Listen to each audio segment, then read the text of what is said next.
ادھر علی امین گنڈاپور صاحب نے بھی کہا کہ میں اپنی آنکھیں عمران خان صاحب کو ڈونیٹ کرتا ہوں. انہوں نے ایک لمبی سی لسٹ بتائی اور اس میں انہوں نے کہا کہ میرے علاقے کے جتنے عوام ہیں ان میں میکسیمم لوگ اپنی جتنے بھی نوجوان ہیں وہ اپنی آنکھیں عمران خان صاحب کو عطیہ کرنے کے لیے تیار ہیں. یعنی یہ ہے عشق عمران، جس میں یہ تمام چیزیں سامنے آ رہی ہیں کہ اگر گنڈاپور یہ کہتے ہیں کہ میں اپنی آنکھیں عطیہ کرتا ہوں، ڈونیٹ کرتا ہوں، عوام وہ کہتی ہے میری عوام مجھے کہہ رہی کہ ہم دے رہے ہیں، تو اسے عشق عمران کہتے ہیں. اور ناظرین، کسی بھی پارٹی کا اگر کوئی لیڈر ہے، یعنی آپ اپنے گھر میں ہی آ جائیں کہ گھر کے اندر جو سربراہ ہے وہ باپ ہے،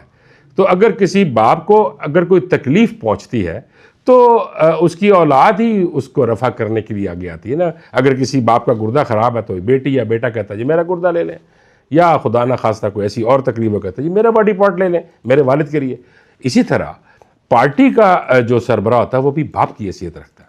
اگر پارٹی کے جو کارکنان ہیں وہ ان سے پیار کرتے ہیں تو وہ ڈونیٹ اگر کرتے ہیں تو یہ کوئی احسان نہیں کر رہے، یہ ان کی محبت ہے. وہ اپنی محبت دکھا رہے ہیں کہ ہم اپنے پارٹی لیڈر کے لیے یہ بھی کرنے کے لیے تیار ہیں.